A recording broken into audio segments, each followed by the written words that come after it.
This is the Bates Bobcast, our weekly podcast where we take a look at the week that was in Bates athletics. My name is Aaron Morris, and this week we're celebrating the continued success of the number 14 nationally ranked Bates field hockey team. Plus, men's soccer earned a draw with Bowdoin in an absolute thriller at Garcelon Field, and the fall tennis season is underway for the women and men. All that and more coming up on the Bates Bobcast.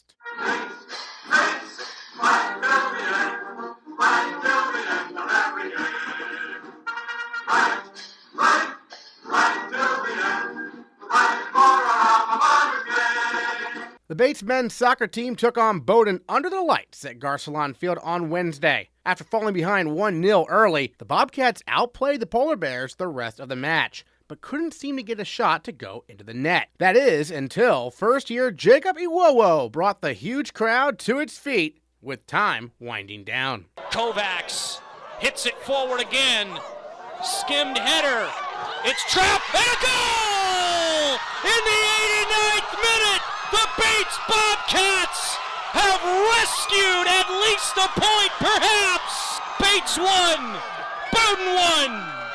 As the stands are shaking at Garcelon, Jacob Iwowo is the goal scorer. One of my teammates, did the hard work and the ball just fell to me, and, I did the rest. But, the credit goes to my teammates and my team for kind of putting me in the positions to score the goal. And I think a big part for us was having, the school behind us and the school being there to kind of cheer us on, and the noise kind of to push us that extra mile in order to, kind of have our leg up, in the second half against Bowdoin. So, I just want to give a quick shout out to everyone that turned out and, the support that they gave us for the game. Bates and Bowdoin finished the match tied at 1. The Bates men scored a record of 4-1-1 on the season after a 3-0 win over Thomas College on Sunday. And Jacob Iwowo is our male Bobcat of the week. Let's get into your background a little bit. You grew up in London. You decided to come to prep school in the States and then obviously up to Bates. So when did you start playing soccer? You're also a basketball player. So when did that all process kind of develop, and when you realized you wanted to come to America for high school and then college? Well, I decided that I wanted to come to the US at a pretty early age. I'd say I was around 14 years old when I decided to get on the computer and start emailing prep school after prep school, trying to find just a place to go. And then probably right before I turned 15, I was fortunate enough to meet somebody who was able to put me in contact with some coaches in the Northeast area. I was mainly talking to Loomis Chafee School and Brook School, and it kind of came down to the Brook School, and I went there right before I turned 16, or right after I turned 16 actually, yeah. Nice. And then how did you get started playing basketball in Europe? Because I know obviously soccer is very popular, but basketball maybe not as much? Yeah, it's a funny story actually. We were playing basketball in an after school club, but it was just something that I did, while my parents would be at work, and it was just something fun to do after school with my friends. And I remember one day very vividly when I dribbled the ball between my legs. And I kind of thought it was a revelation. I thought I was the next NBA prospect. And I immediately went home and started looking for basketball clubs to play for in the local area, because, I thought I would change the game or something.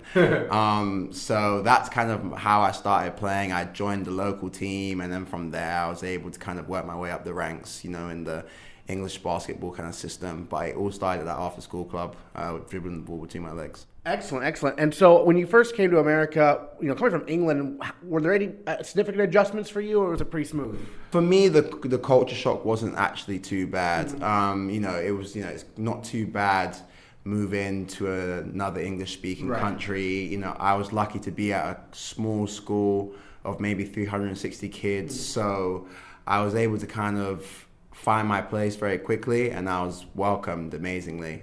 People were very nice, very kind. It was kind of almost weird how welcoming and happy and smiley people were. I thought it was a big joke or something. So in terms of adjusting, it wasn't too much of a problem, especially when I first came here. And I wanted to come here ever since I was so young. That I was probably just riding a high for a pretty long time. Nice. And what made Bates the place you wanted to go to college? For me, it was just the feel that I got coming on campus, and from what I'd heard from a lot of other people that had been here, my coach at Berkshire, Derek Murphy, he was a Bates graduate, played on the basketball team here. And he spoke really highly of the place, and he brought me down here for my visit. And when I came down here, everything that he was saying about the school seemed to match up. So that was a big part for me. Another big part for me was, the amount of interest that the coaches showed in me right from the beginning. Bates has been a school that have been recruiting me for quite a long time. And kind of that genuine interest in me and the kind of upfront, kind of honest opinions that they were giving me throughout the recruitment process was a big reason why I decided to come here. There's a good thing going on here. Yeah. So, the growth of the programs in the next couple of years is going to be something remarkable that I want to be a part of. For soccer, were you first talking to Stu and then Tyler once he took over, or has it been Tyler the whole time? I actually, Coach Flaherty was trying to recruit me during his time here, but at that point, I wasn't actually open to playing soccer in college. Oh, okay. I was actually only going to be playing basketball. But I actually kind of opened up to the idea of playing soccer right around the same time that Coach Tyler picked up the job. And a big thing for me was that Coach Tyler got the job on a Monday, and he, called me and said that he wanted me on the Wednesday. So I was like, okay, this guy's really serious and really wants me. The former assistant coach, Josh, he had been talking to me for a while. So, he was a big part of the recruitment process. So yeah, I have had conversations with Coach Flaherty, but in regards to Bates, I've mainly been talking to Coach Tyler. So being a first year, what adjustments have you had to make college soccer compared to playing in high school? Everyone's a lot bigger, for sure. I'm used to being like the big kid that can maybe, impose my, physical presence upon people. But, at the college level, there's a lot of kids that are a lot bigger than me. So trying to kind of adjust to that it's been fun. It's nice to kind of have that challenge of playing with bigger, better players. I thought that at high school I was kind of prepared well, playing at a high level in the NEPSAC, but NESCAC play it's very physical, and it's fun trying to get used to that. Where would you rank this past week's Bowdoin match among exciting matches you've been part of in your career? I mean, it was definitely up there. Yeah. Definitely. I've been fortunate enough to be involved in a lot of very, very intense games, especially in my high school career. And for now, nothing has topped my Brooks Class B championship game. Oh, okay. But, that Bowdoin game was something, and it was definitely up there. We touched on it right after the game, but how about that crowd support? I mean, that was anything you imagine coming to college and having that crowd behind you like that? Yeah, honestly, I was very surprised. I didn't actually know what to expect, especially it being the first night game. Yeah. And, the fact that so many people turned up and, came to the game is amazing. I know how academically challenging this place is, and how much everybody has to do, but just the fact that people could take time out of their day to kind of support us it meant a lot to me, and it meant a lot to the team.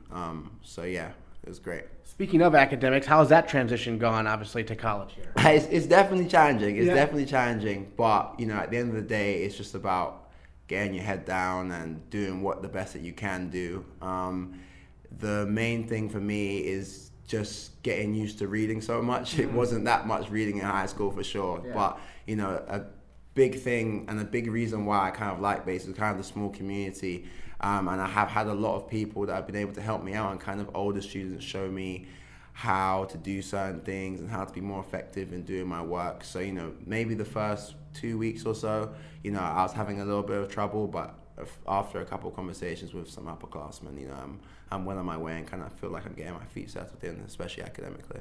For sure. Have you spoken to other two-sport athletes here about what it kind of takes to succeed playing multiple sports? Because you're going to be playing basketball also. Yeah, I mean, I'm lucky that 2 other kids that went to Brooks with me are also playing 2 sports here. Nice. One girl is on the field hockey team and the lacrosse team, and another guy is on the football team and then the baseball team. So, we went to the same school. One of them I graduated with, so I'm always checking in and kind of speaking to them, and if I ever have anything that comes up about feeling overwhelmed or trying to keep up with everything that's going on, they'll be there to help me out for sure. Certainly. So from the team perspective, I mean, this is a pretty big weekend coming up, right? I believe Tufts is coming to Russell Street Field, and they're I believe defending national champions. So what's been Coach Tyler's emphasis to the team right now?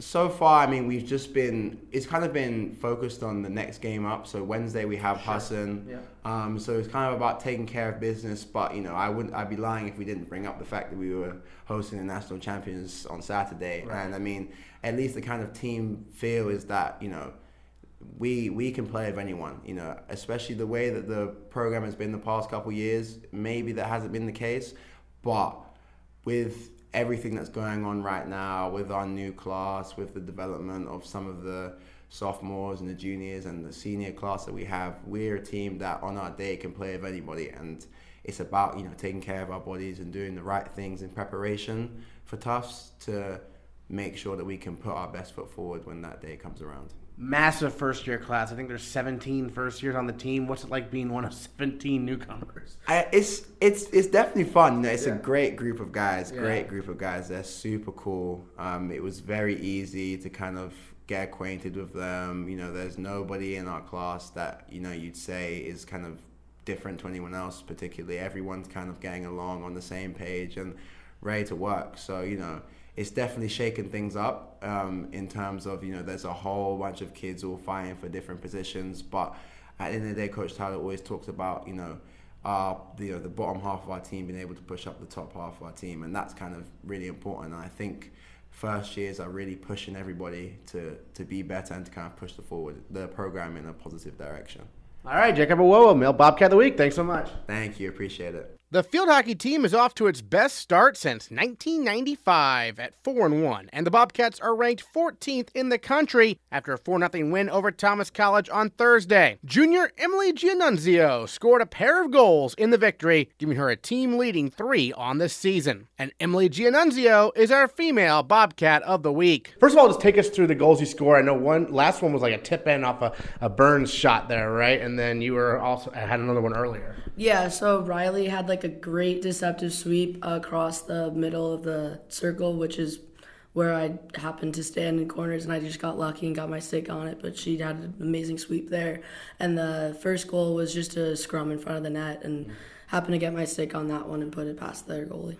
Seems like a number of goals in field hockey as well as in ice hockey you're trying to get towards that net and redirect shots, right? Is that part of it? Yeah, that's kind of my main job on corners is just stand on the goalie's pads and try and get a deflection either which way just to throw them off. It's mainly the hitters up front that do the job, and then I just happen to tip in after. Gotcha. And then this weekend was a bye weekend for the field hockey team, so no games, but the team had a kind of a bonding trip up north a little bit. Tell us about this trip. So we did a ropes course up in the Forks, Maine, which was really cool. We did like a low ropes team bonding type thing and a high ropes course. And then we stayed the night in some yurts at the Northern Outdoors, which was pretty cool. Great team bonding there. Yeah, that was fun. Because, I mean, a lot of, during the season, it's a lot of obviously practicing and getting prepared for each opponent. So how refreshing was it to have a weekend where maybe you didn't necessarily have to think about field hockey that closely, right? It was kind of nice, especially because we've been extremely focused as a team in practices. Like our big motto is that every day we're trying to improve a little bit better. And even with the bye weekend, not touching our sticks really, but even being together and bonding that weekend, I still think we improved our team culture each day, which was great. Certainly. Well, you're from Connecticut. How did you first decide you wanted to come to Bates for college? I actually wasn't looking at Bates, and another girl in my town who was looking to play field hockey there mentioned a summer camp, and then I signed up for it with it. And as soon as I stepped on campus, I was like, I actually love this school. Yeah, so that's how I started liking the program. And then I talked to Danny about playing field hockey here, and we both agreed it'd be a good fit. So it all started with the summer camp, though. What about the summer camp, what about the experience there made you realize, I love this place? It was kind of the team that I had met that year, so I don't know how many years ago that was, but the team chemistry of who was working at the camp, and then also, I had lived in Connecticut my whole life, but I'd never been to Maine, and it was just really pretty atmosphere. The campus was great. Everyone was welcoming. The cliche type stuff, but I can't say it's not true. Right.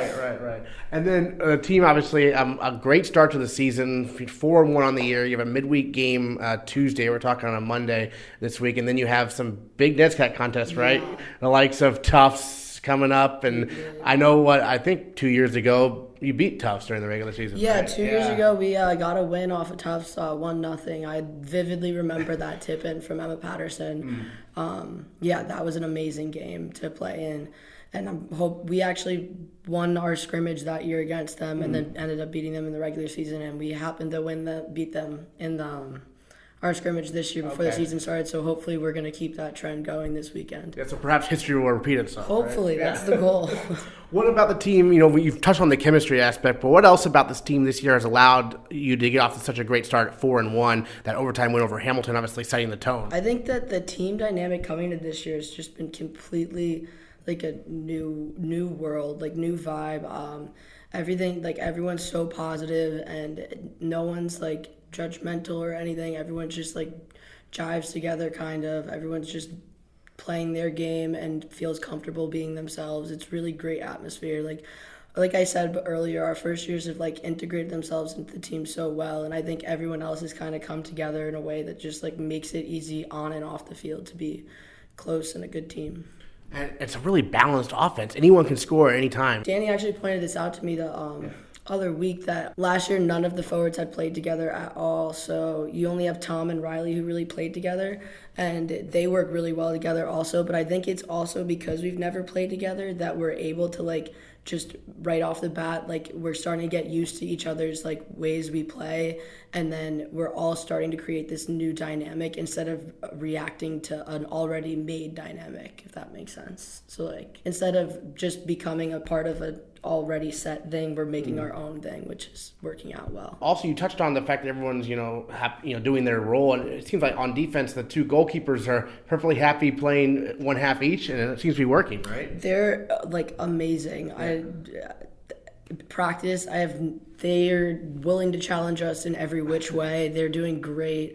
Our freshman goalie is outstanding. Our sophomore goalie is also outstanding. Like, I can't ask for more from both of them. And then tell us about Grace Fitzgerald, one of the captains, because she kind of makes the offense go a little bit, doesn't she? She is extremely important backbone to this team. In our con game, we started off a little rough, and we were losing 1-0 going into one of our quarters. It might have been the half, and she was just like, "We need to get it going, guys." And started playing better and putting our sticks together, and we ended up scoring 4 goals in like one half of the game, which was really good. The way she acts and plays makes everyone else around her want to act and play with the same intensity and skill level that she does, and she's definitely an important part of this team and extreme leader. You touched on the quarters, because that's new this year in terms of field hockey and the way it's timed and whatnot. Have you noticed any significant differences with that? Not really. It's just like the only difference is that they pause the time, so like you can't really use it as a possession type thing. So if you get the corner, you can't like hold the ball and like let the time run out a little bit if you're winning, which is nice if you're on the losing side of things, but like not as nice if you're on the winning side of things. It's I think we've been doing really well recently with capitalizing on our corners. It's going to be a thing we have to work on all year, but I think we're slowly working our way to it. Well, what are you studying here on the academic side here at Bates? I am a psychology major here at Bates. Yeah. What were some classes that have really stood out to you so far, maybe? Last year I took cognitive psych, and I was really big fan of that with Todd Kahn, and I think that it actually like made me really want to be a psych major. What other ones? Freshman year, I took a short-term class called Cartoon, which was a good one. You know, the short-term classes. Those are also our favorites, it seems like. Yeah, those are definitely favorites for people. Last year, I also took a short-term class called the Gender and Body in Modern Sport and Body in Modern China, which was a fun class. It just being about sports was interesting to me, I guess. Yeah. Certainly. Growing up, did you play other sports besides field hockey, or when did you start playing field hockey? I played ice hockey since I was like 8 years old, and then I started playing field hockey after that. I don't really remember when, but ice hockey was normally like a bigger sport to me growing up than field hockey was, and I think it was until like high school where I kind of like started focusing more on field hockey than ice hockey. Like, do you play for the club team here or anything? I do play for the club team. What's that experience like playing club ice hockey at Bates? It's really fun. I wasn't as present as in the past 2 years as I'd like to have been. But They're graduated. They're 2 goalies that have been here the past 2 years. So hopefully, the goal is that I'll play more often this year.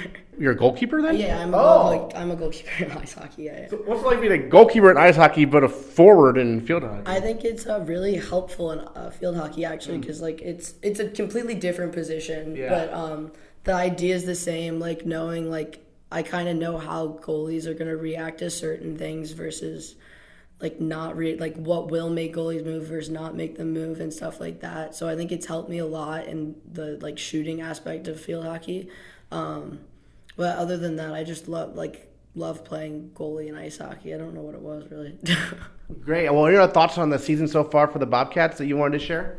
I think that we're on the up and up, and everyone should show up to our big Tufts game on Saturday. Certainly. Female Bobcat of the Week, Emily Gianunzio. Thanks so much. Thank you. The volleyball team defeated the University of Southern Maine 3-1 on Tuesday before dropping a pair of very close NESCAC matches over the weekend. The Bobcats rallied from 2 sets down before falling 3-2 to Amherst on Friday, and Bates had a 2-1 lead over Middlebury on Saturday before the Panthers rallied to edge the Bobcats 3-2. Despite the pair of losses, the volleyball team is 8-2 and off to its best start to a season since 2009. In women's soccer, the Bobcats fell 2-0 to Babson on Saturday before bouncing back to earn a 2-2 draw against the University of Southern Maine on Sunday. Senior Sarah DiPillo scored a pair of goals against the Huskies. The first goal was a really great service in by a fellow senior, Dina Bernat. And she just placed it really well. We followed through the play that we set up, and I was able to get a touch on it, and we got it in, so it was nice. And then the follow must have been nice, like, oh, the ball's right there. On the second goal you had there, the ball was just right there for you, huh? Yeah, we always talk about following up with shots, just a really important thing. Sometimes we forget about it, but to follow up really makes a difference, and it did at that point, so it was good to score again. For sure. So you're a senior now, and you have a new head coach this year in Joe Very. What's that adjustment been like? It's been awesome. Also a new assistant coach. We've been really happy to have both of them. As a senior class, we're just really happy to get our last season in and lay down the new foundation for the coming seasons. What things has Joe done with the program so far, in terms of, changes perhaps? He's made a lot of changes. All of them have been really positive. Mindset-wise, he's really incorporated like a growth mindset, and that's really viewing like challenges not as like backups, but more opportunities for learning and growing. So that's something that we want to go forward with the program and just like make sure the younger girls understand that we have to be competitive and not be complacent in order to like compete in the NESCAC. Certainly. And how about, speaking of foundations, how about that new grass you're playing on this year at Russell Street Field? What's that been like? Yeah, it's been amazing. We've been all so excited over the summer. We were so eager to get in and use it. We're very grateful and thankful about the donations that have been made, and it's been like awesome so far. A little bit about your background. How did you first decide you wanted to come to Bates for college? I was looking into Bates obviously because of the academics and also athletics. So I was originally going to play soccer and basketball, but I just chose to stay with soccer. And also a big factor would be like the community and the environment here. Like when I stepped on campus, everyone was just so friendly, and like I heard about that before I came, but when I actually experienced it firsthand, it was like, wow, this is actually true. Everyone's so welcoming and friendly, so that's a big factor. Certainly. And then how have you seen yourself grow as a soccer player through your 3+ years now? Yeah, it's been a while. I would say just putting the work in every day in practice and like becoming a leader with the senior class. We started with 8 and now we have 5, but I'm really proud of all of us for putting in the work and changing the culture from our first year.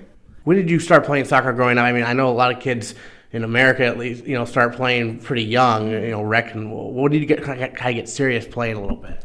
Yeah, I started from a very young age. I always did like rec, like at the YMCA, up into town, and then I got into travel, and then I was also into basketball, so I did switch back and forth with club and AAU, and all throughout middle school and high school, and I'm really fortunate to continue it up into the college level. Certainly. What are you majoring here at Bates? Psychology. Okay, so we have another psychology major, Emily Gianunzio also. We've had her on this week. She's a psychology major. What's about that degree appealed to you? Just that it's so broad. It always interested me in high school and what you can go like on to even like grad school, what you can study, or there's so many different fields that you can work in, so it just really appealed for me. And are you thinking about grad school? What are your thoughts right now? Possibly, yeah. If I were to continue my education, it would be like I would work for 2 years and then go back. But yeah, my options are definitely open. Well, any other thoughts on the season so far and what you're looking for the team to, continue to improve throughout the year? Yeah, so we are not giving up. Like, the record isn't the best, but we're putting all the work in, and we have a couple NESCAC games coming up, so Tufts and Middlebury and Trinity coming up, so we're just hoping to get some points on the in-league game. Well, I know like a few years ago you got a draw with Williams when they were top ranked in the country, so it's soccer, like anything can happen. Yeah, that's right. Anything can happen. We just have to believe in ourselves and put the full 90 together, and I think we can get some points and be successful. All right, Sarah DiPillo, thanks so much. Yeah, no problem. Thank you. Saturday was a rough home opener for the Bates football team. The Bobcats fell to the Middlebury Panthers by a score of 28-0. Bates did not turn the ball over, and the Bobcats forced 4 turnovers themselves. But penalties came back to haunt the team again and again. Head coach Malik Hall breaks down the game. Fifth quarter with the head coach of the Bobcats, Malik Hall, here on the Bobcast. Coach Hall, got to ask about the penalties. Obviously, a lot of personal fouls. Seemed like the team was obviously being aggressive, maybe a little bit too aggressive on defense. What are your thoughts on all the penalties you guys racked up there? I think there's a fine line from aggression and discipline. And unfortunately, when you cross that line, you see a lot of dirty laundry. And that was a result of the flags. I think we had 13 penalties for almost 150-some yards. That was more than what we had offensively in the first half. And so, it's hard to win games with that many penalties. But again, I think more than anything, I think it spoke volumes to where we are in terms of our discipline, in terms of being in a competitive and heated environment, but not losing your poise with it. And certainly we lost our poise. Defensively, we had way more than enough personal fouls to go around. But then when you add the offensive fouls in terms of holding, I think we had at least 4 of those and a personal foul on offense. I think that is a recipe for a sloppy and a very, very dirty game. And that's what it was for the Bobcats this weekend. And then Costa got hurt, and so you brought in a first-year Liam Foley, threw him right into the fire. I bet he probably wasn't expecting to play. And what were your thoughts on him? Foles, man. Listen, the Eagles had a Foles. Mm-hmm. I think we'll take all of what the Eagles had with our Foles. And that's how I'm speaking to him. Like, listen, man, we recruited you because you could throw the ball. So go do what we recruited you to do, which is go throw it. For him to not have a ton of reps going into that game because we thought we would have Jackie, not a bad first showing for a kid who just was trying to get the signals down. Mm-hmm. And more than anything, I guess if you look at Foles from a personality standpoint, cool customer. The moment wasn't too big. It wasn't. He is the quintessential quarterback who's steady she goes. Whatever happens, good, bad, or indifferent, he'll be at that same tempo and same level. So we're excited to see what he can do with a full week of preparation. I find at times, sometimes that puts more pressure on a quarterback. When you get quarterbacks to come in when they weren't expected to come in, they almost just respond instinctually. I think with giving some quarterbacks preparation, they have time to overthink a concept or overthink what they feel. And that's what makes the quarterback position so important to a football team, because they have to manage time of possession. They have to keep the ball out of the defensive hands. And they also have to play well. So just managing time of possession and not turning the ball over, though in the NFL they're like, he's a manager. Well, that's not easy. Right. And for a first year, just to get one of the two, but now we're going to say he has to at least get 3 of the 5. And so the 5 being not turning the ball over, managing time possession, making some plays, taking some good reads, and knowing when to get us in and out of a play. That's a lot for a first year. But I think he has a spread history which supports that he can handle it. Excellent. Obviously, we won't know about Costa's stats till later in the week, but the opening drive for Middlebury, when they had that fumble that bounced forward like 15 yards and they recovered it for a first down, I mean, it's like that was not a good start, I guess, in terms of like how that game was going to go, it seemed like. Yeah, I think if you look at the start of our games, we have not gotten to a great start and we have not played a great second half. So in short, we play a tale of two quarters, whether that's half of a first quarter, a half of a third, and a full second. You know, we come out the opening kick return and put the ball on the ground. So our offense starts at the 11. Mm-hmm. Now, they did a great job getting us out of that black zone, and we got a good punt. And then when they go on this side of the ball, we give up a 3rd and 15. We give up a first down, they get 7 yards. C. Hunt comes and punches the ball out. Right. The ball skips and spits for another 10. And there's no one around the ball but Bobcats, and then all of a sudden a Middlebury Panther comes up with it. And so that's when you got to say, come on, guys, settle in there, because we're playing through our shoes. And in that, I know that sounds like a weird concept, but to stop, we're coming out of our shoe. And so to stop for a minute, to pick the ball up, we're running so hard and going so hard, we're going through our shoes to where stopping is like an emergency brake. Yeah. And that's when you got to say, guys, settle in there. That ball should have been recovered. Then, same point, though, they punt the ball again coming out of the first quarter, and they muff the punt. Right. And only Bobcats around the ball, and the Middlebury guy comes up with it. I think we were I don't know where we were in our focus and our execution, but those were the small details of the game that just changes the perspective in the game plan for Middlebury, and they still turned it over 4 times. Right. And so in that space, they turned it over 4 times, and we're in the red zone 2 of the 4 turnovers, and we still got no points. Again, that's the fluidity of our offense, special teams, and defense. It's like everyone's still playing one individual set opposed to 4 sets as a 3-pronged unit. You know, we need to be Voltron this week. You know what I mean? We need to come together from the head to the feet. You touched on the red zone. That can be tough sometimes for a spread offense, right? What are you guys talking about in terms of making adjustments so you're a little bit more maybe efficient in the red zone going forward? That's, Matt Golden comes to mind in terms of some red zone options. Sam Phillip is another alternative. I think we have some plays, but I think the plays start to become difficult when you're not in sync. Mm-hmm.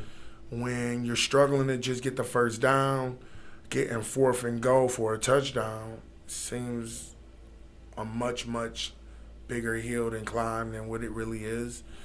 And I think as a play caller, whether your offense is clicking or not, you're really trying to find something that they can do and be confident in doing. And believe it or not, passing when you're with the backup quarterback is probably not what you're thinking to kind of get the guys settled and play confident and execute. So, indeed, I think any offense is tough once you get in the red zone, but you also have to have that hunger for it where, grandma just made apple pie and you can smell it. Yeah. You're right there. And even though you got to wait for it to cool down or you got to wait to eat your dinner, like that smell should keep you thriving for it. We talk about a laborer's appetite should keep you coming back to the table. And you do all that labor to get to the red zone. Might as well come back to the table and punch it in and get some pay dirt off of it. So we got to work on it. We got to work on putting points on the board, period. In 2 games, we only have 13 points. So in the broader scale of it, whatever we're not doing offensively or not doing defensively, we both need to fix it. It seemed like first year Tyler Bridge had another solid game, not only punting the ball, but also obviously running the ball as well. Yeah, how about your all-conference punter potentially could be a pretty good tailback? Right. Look, the hometown hero. Yeah. T. Bridge is doing a wonderful job. He has some timing issues right now He narrowly avoided a couple blocks there, didn't he? Oh, yeah. Yeah. Oh, yeah. And that speaks to some of the timing that he just innately understands. And here's the thing. Some guys, you don't have to teach everything to. Some guys, you got to cover everything. And then you got a guy like Bridge who kind of has a hand in everything and can do a little bit of everything. I think the bigger challenge for us is to not overwhelm him because he can do a lot. Right. And when you're not putting up points right now, that probably would be the first thing you think to do. Put more on his plate. He has production. And it's a system overload can ruin the production and confidence. And so it's a delicate balance for our entire football club.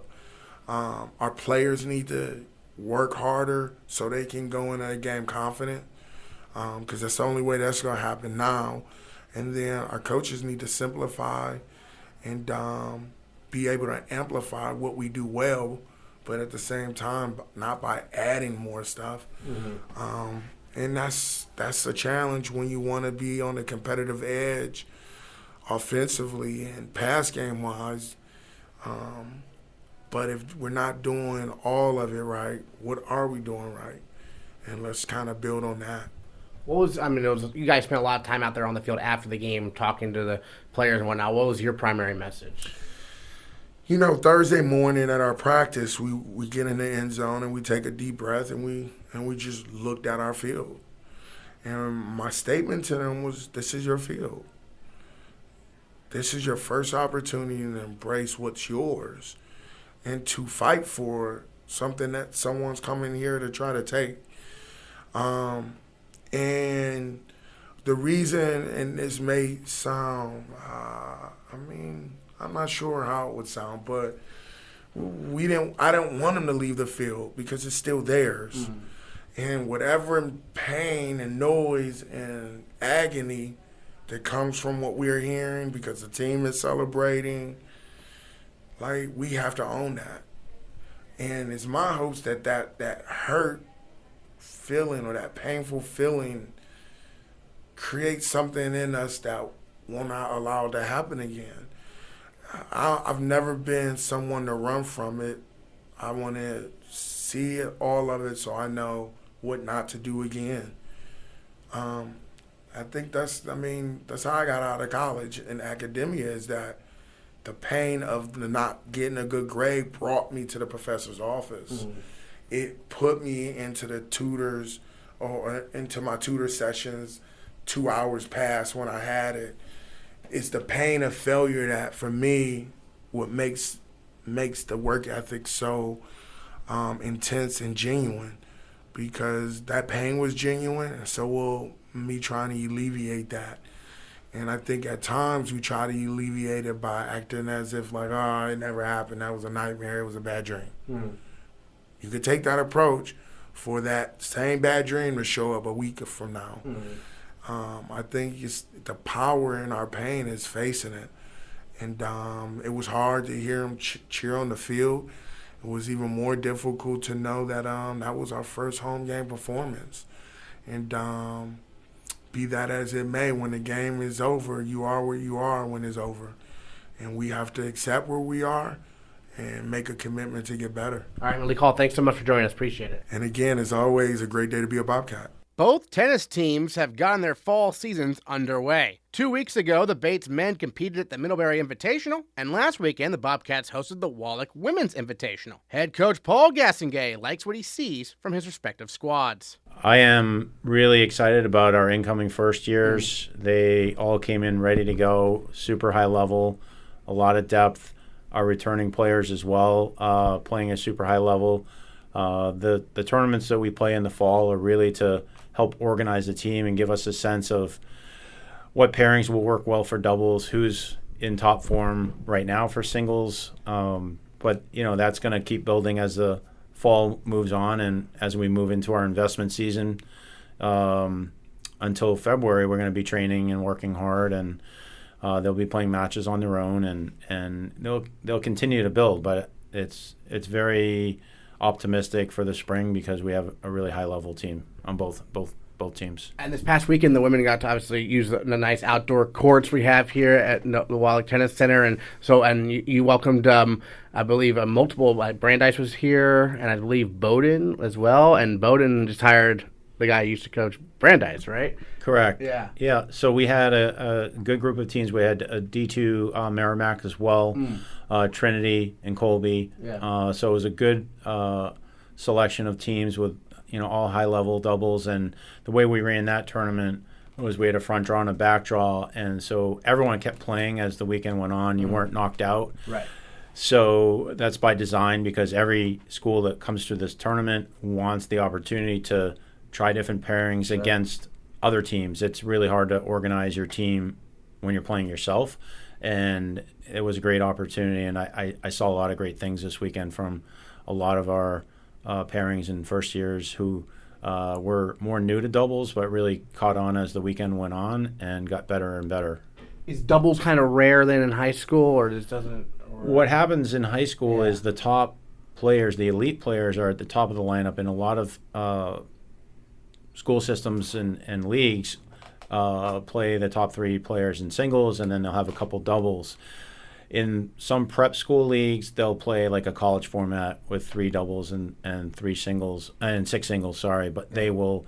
It depends on the league if they repeat players. So generally, you're dealing with the top players mostly playing singles through their career, and they have to learn how to play doubles. And so we're good at that. We know how to teach doubles and how to coach it up. And I saw amazing growth over the weekend. I was really excited about.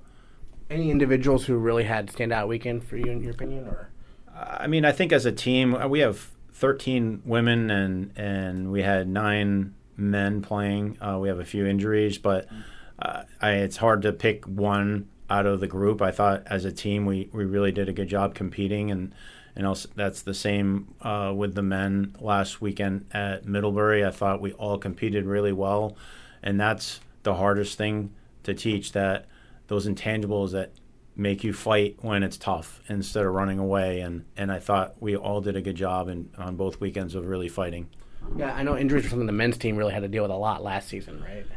Yeah, we're still dealing with some of that, but it's looking really positive, and those players are. I'm being strategic, and we're making good decisions so that they'll be really healthy for the spring. But they're training hard and they're doing everything they can, and they look really good.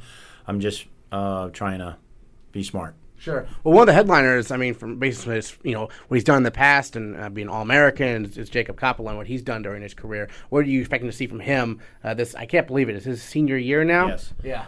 Yeah, we have an amazing senior class.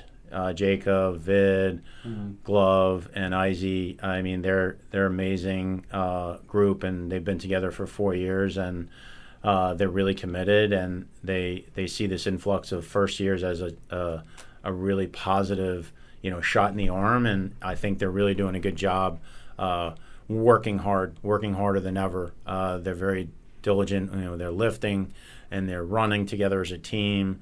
We're playing a lot of match play, and Jacob's a match play, kind of guy, and our seniors have shown that they're really competitive, and they're really good examples for the first years. But in the same token, the first years are showing the seniors that they're leaders also right now. So that's what we're asking from everyone, is from day one, lead and test your teammates. New England ITAs for both the men and the women this weekend, right? But different locations? Yeah, this is probably the hardest weekend for me mentally during the year, because I flip every year, and so last year I went with the women, so this year I'm going with the men. So we'll be up at Colby, and Sam Woods, associate head coach, will be with the women up at Middlebury. And I'm always torn because I want to be both places. So hopefully we do well. We make it through Sunday. If not, I could be driving 5 hours to Middlebury. So I'm hopeful that we'll have a good showing. I think we got a couple singles players in on the men's side, and I think 3 on the women's side, and 2 doubles teams on the women's side and 1 singles team on the men's side. So we should have a good weekend. Yeah, how's it set up in terms of ITAs compared to maybe say Middlebury for the men? It's a selection committee that chooses the entrance, and a lot of it has to do with your national ranking the year before if you get extra spots. So the women were top 25, so they got a few extra spots, which is great. With the men's team, we had a couple injuries last spring that, at the wrong timing, all at the same time, and that kind of pushed us out. Didn't mean we weren't a very strong team. It just pushed us out of the rankings, and so we have a few less selections this year. Yeah, I'd say the women's team, since I started working at Bates about 5 years ago now, and the women's team is really, each year it seems like getting better and better. They're an amazing group. They have a great culture, as do the men's team. I think it's really the athletes, the student athletes they're all leaders. They all care about each other. They all work hard, and they're inclusive. They want to push each other, but they're also supportive, and it's the perfect environment for growth and development and for success. All right, any other thoughts on the fall season and what you're most looking forward to these next few weeks as you continue to have that? I know the men will have their own Wallach Invitational soon as well. It's interesting how over the years, this is my 24th year, and I think as you get older, you get a little bit wiser, and that this isn't the season to peak in. And, right. If we're playing great ball, that's awesome, and we want to keep progressing. But I look at it as really a developmental season. I'm trying to get our teams to look at it that way as well, to play free, to use things that we're actually working on in practice and not worry about the result, but worry about their growth and their development. And because, our eye is on the spring and the future, if we can keep developing and keep using these new skills in match play in these opportunities that we have in the fall, we're going to be well served in the spring because we'll be different players by then. Senior captain Andrew Garcia-Bow and first-year Chloe Baylor led the men's and women's golf teams at the Williams Fall Invite and the Mount Holyoke Invitational, respectively, over the weekend. Garcia-Bow finished strong with a 76 on Sunday, and Baylor finished in a tie for 39th out of 90 players. And next time on the Bates Bobcast, we'll recap a very busy home weekend for Bates Fall Athletics, with volleyball, soccer, and field hockey all competing on campus. Meanwhile, the football team heads to Wesleyan, and the golf and tennis programs continue their fall seasons as well. Find the complete schedule at GoBatesBobcats.com, and we'll recap it all next time on the Bates Bobcast.